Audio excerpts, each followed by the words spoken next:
Bonjour, mon nom est Clifford Matthews pour Jeux Techno et voici mes impressions du jeu Mafia Definitive Edition disponible sur la Xbox au moyen de la Game Pass.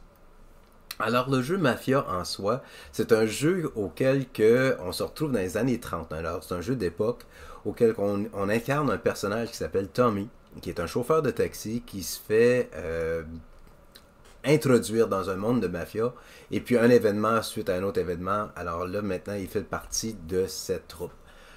Le jeu se déroule, c'est un jeu d'époque, alors c'est un jeu auquel on se retrouve dans les années 30. C'est un style, pas first person shooter, mais vraiment troisième personne, auquel on fait il y a des missions auxquelles on doit essayer de soit voler des voitures.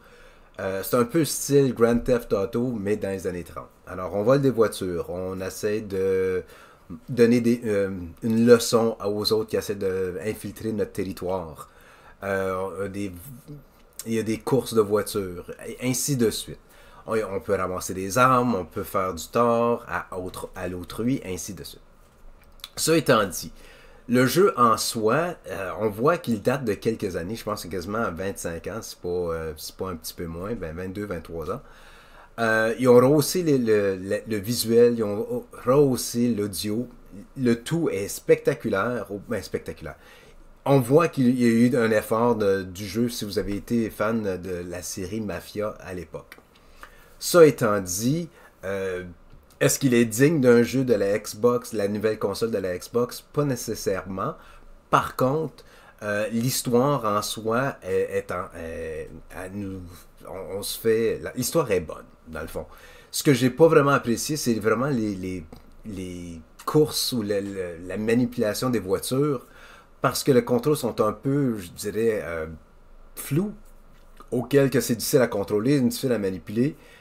Heureusement, pour se rendre d'une place à l'autre, on peut sauter l'étape. Alors, il y a l'option, comme il dit, skip the drive, auquel on se rend directement. Par contre, lorsqu'on fait une poursuite avec des tirs de balles ou peu importe, on ne peut pas sauter cette partie-là. Alors, pour ça, la manipulation des voitures, je la trouve un peu floue.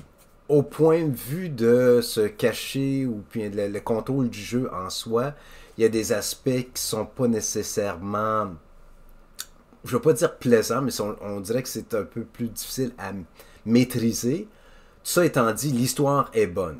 Malgré qu'il y a plusieurs clichés, là, surtout avec la performance des comédiens au point de vue de l'accent italien, mais c'est vraiment digne de l'époque. C'est un peu stéréotypique là, dans grande partie. Mais l'histoire est vraiment bonne. On voit qu'il y a des trahisons, il y a des. C'est sûr qu'il y a du traficage, ainsi de suite. Il y a beaucoup de violence, il y a beaucoup de consommation de boissons et autres dans le jeu. Ça fait digne de Grand Theft Auto, comme j'ai peut-être mentionné plus tôt. Par contre, je sais qu'il y en a plusieurs d'entre nous, moi en soi, qui attend la nouvelle édition de Grand Theft Auto, mais ça peut nous dépanner entre-temps. Alors, comme jeu, comme histoire, visuel, j'aime bien le fait qu'ils ont inséré la musique des années 30-40, si vous voulez, de point de vue jazz, les musiciens comme Louis Armstrong, ainsi de suite. On peut pas nécessairement les entendre, mais dans la voiture, on peut changer les postes de radio pour entendre la musique en soi. Alors, le style est là. On croit vraiment que c'est un film d'époque. On pourrait facilement prendre ce jeu et le modifier en film parce que le tout est très bien. C'est vraiment cinématographique, si vous voulez. Alors, le tout est bien pour ça.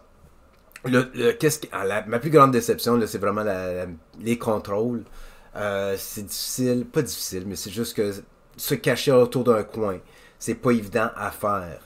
Faut appuyer des boutons en montant pour attaquer les adversaires, veut pas.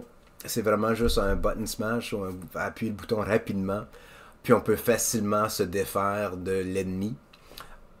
Pour tirer une arme, ça se fait assez facilement. Alors, il n'y a pas vraiment de grands défis en soi. On est vraiment là pour l'histoire. Puis heureusement, c'est une bonne histoire à jouer et à vivre. Alors, pour Jeux Techno, mon nom est Clifford Matthews. Merci beaucoup de m'avoir écouté. puis on se reparle très bientôt.